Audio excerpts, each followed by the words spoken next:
अस्सलाम वालेकुम। मैं हूं डॉक्टर मोहम्मद आरिफ सिद्दीकी और आप देख रहे हैं रियल फेस मीडिया। नाजरीन, चंद दिन से सोशल मीडिया पर चंद तस्वीर वायरल हैं जिनमें दिखाया गया है कि एक लड़की जहेज की रेडी बशमूल दुल्हा खींच रही है। मतलब जहेज एक लानत है। स्लोगन के तहत फोटो लॉगिंग का बेहतरीन मुजाहरा किया गया कि बेशक जहेज एक लानत है जिसका रद्द ज़रूरी है, लेकिन आज हम जहेज ही नहीं बल्कि बर्रे सगीर में राइज दीगर शादी ब्याह की लानतें वगैरह भी डिस्कस कर लेते हैं। नाजरीन, जहेज बिलाशुबा एक लानत है, 100% तस्लीम। लेकिन कोई साहिब या साहिबा बरी की तशरीह करेंगे? हक महर के नाम पर सिक्का राइजल वक्त तयशुदा रकम वसूल पाकर इजाफी सोना लिखवाना, घर का मुतालबा करना, 4-5 लाख नकद लिखवाना, दूल्हा की हैसियत से बढ़कर जेब खर्च लिखवाना और जुमला रिश्तेदारों के महंगे लिबास, महंगा वलीमा और बादस शादी महंगा हनीमून पैकेज लड़की की डिमांड पर कहाँ फिट आता है? और हाँ, तलाक की शराइत का शरई और कानूनी जवाज क्या है? जैसे अगर लड़का किसी घरेलू नाचाकी की वजह से तलाक दे तो 3 तोला सोना या 3, 4 या 5 लाख रुपया कैश दे वरना जेल में बैठे। और आजकल ये चलन आम मुशाहिदे में है। यानी शादी जैसे मुकद्दस रिश्ते में अव्वल रोज से फसाद की दाग बेल डाल दी जाती है। फिर हम सवाल करते हैं कि मुआशरा इतना गैर मुतवाजन क्यों है? नाजरीन, जहेज चूंकि एक ठोस खर्चा है इसलिए सदियों तक नजर और जिक्र में रहता है, लेकिन जो खर्चा लड़कों से करवाया जाता है वो हवाई मगर जहेज से 2 गुना होता है, लेकिन इसका ना जिक्र होता है ना वो नजर आता है। क्या ये खुला तजाद नहीं? फिर रस्मों के नाम पर जो ससुराली पैसा बटोरते हैं वो तो कहीं गिनती में शुमार ही नहीं।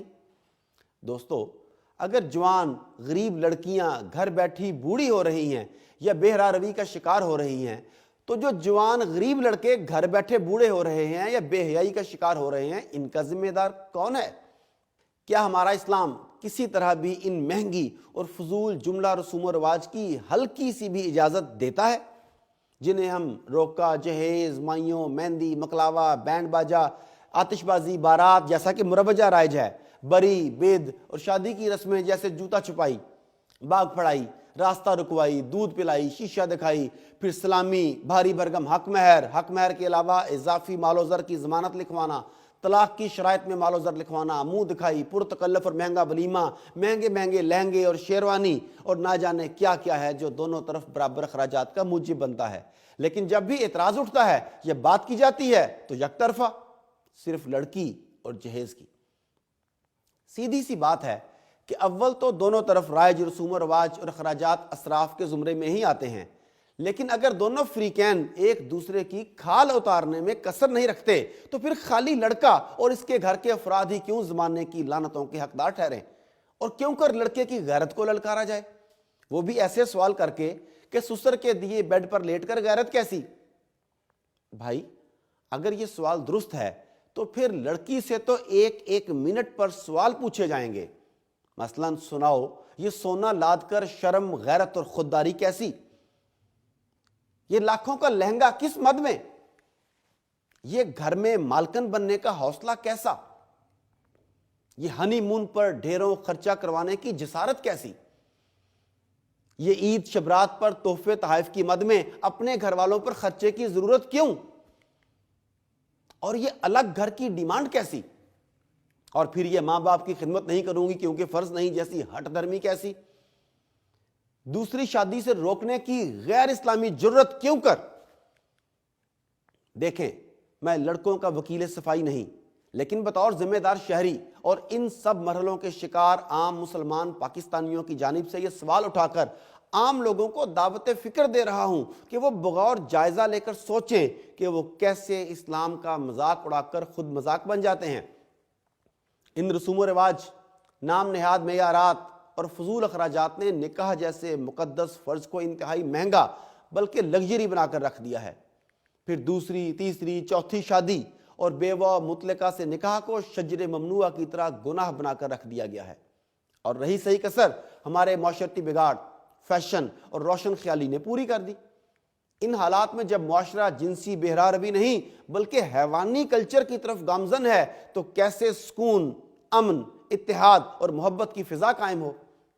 कैसे जनाबिल जबर, اور زنا بالرضا کی روک تھام ممکن ہو جب ہم نے حلال کام کو مشکل اور ناممکن بنا کر معاشرے کا توازن خود بگاڑا ہے؟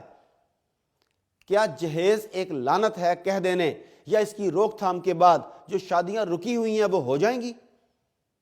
یا جو رشتے نہیں ملتے جیسے مسائل یکدم ختم ہو جائیں گے؟ کیا ہندوانہ رسوم و رواج کے رہتے ہوئے ہم مسلمان نکاح جیسی سنت سے بغیر پریشانی فیض یاب ہو سکتے ہیں؟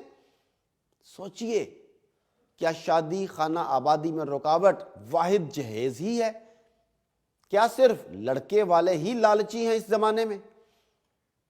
چلے، یہ نکاح، شادی، جہیز اور بڑی کا ٹنٹا تو بجتا ہی بعد میں ہے، مگر آپ رشتہ تلاش کرتے وقت کون سی خوبیاں تلاش کرتے ہیں زوجین کی؟ اگر لڑکی ہو تو کم سن ہو، حسین و جمیل ہو، اعلیٰ تعلیم یافتہ ہو، سگڑ اور سلیقہ شعار ہو، ہنرمند ہو تو کیا کہنے، نوکری پیشہ ہے تو کمال است، بااثر اور طاقتور خاندان کی ہو تو مزے، مالدار ہو تو سونے پہ سہاگا وغیرہ وغیرہ، اور لڑکا ہو تو وجیح و شاندار، 20 سے 30 سال کے درمیان، لمبا چوڑا مضبوط جسم رکھتا ہو، اعلیٰ تعلیم یافتہ ہو، لاکھوں میں تنخواہ لیتا ہو، یا کامیاب کاروباری ہو، خوب مالدار ہو، ذاتی بنگلہ گاڑی کا مالک ہو وغیرہ وغیرہ۔ ناظرین، اب ذرا خود انصاف کریں کہ ہمارے رشتے کی تلاش سے لے کر شادی تک کون سا مرحلہ ایسا ہوتا ہے جو خالص سنت نبوی اور شرعی احکامات کے مطابق ہو؟ یہ ہم من حیث القوم کس طرف نکل گئے ہیں؟ دوستو، بلا شبہ جہیز کی ڈیمانڈ ایک لعنت ہے، مگر بری وغیرہ کی چاہت بھی کوئی نیکی اور ثواب کا کام نہیں، اور دیگر رسوم و رواج اور اخراجات کو تو جواز ہی نہیں بنتا۔ یہاں میں یہ بات بھی واضح کر دوں کہ یہ سب جملہ رسوم و رواج کی بندشیں نہ تو شریعت ہیں اور نہ ہی مشرکیت اور نہ ہی اخلاقیات، اور قانون کا تو سوال ہی نہیں اٹھتا۔ تو باقی رہ جاتا ہے ہندوازم، جس کی بدولت ہم اس بدعت بلکہ لعنت کا بری طرح شکار ہو کر حلال کو حرام کر بیٹھے ہیں اور اپنے ہاتھ سے زنا جیسی برائی کا بیج بو رہے ہیں۔ پھر جب ان حرکتوں کی وجہ سے معصوم بچیوں اور بچوں کی زندگی کے چراغ درندوں کے ہاتھوں گل ہوتے ہیں تو پھر دکھ تکلیف کے بعد الزام تراشیاں، کیا فائدہ؟ ناظرین، میرا خیال ہے کہ جہیز ایک لعنت نامی تحریک کی بجائے سادہ نکاح کو عام کرو جیسی تحریک کی اشد ضرورت ہے، جس میں معیار رشتہ دنیا داری نہیں بلکہ دین داری ہو اور دونوں طرفین کی جانب سے ہو۔ تھوڑا نہیں، پورا سوچیں۔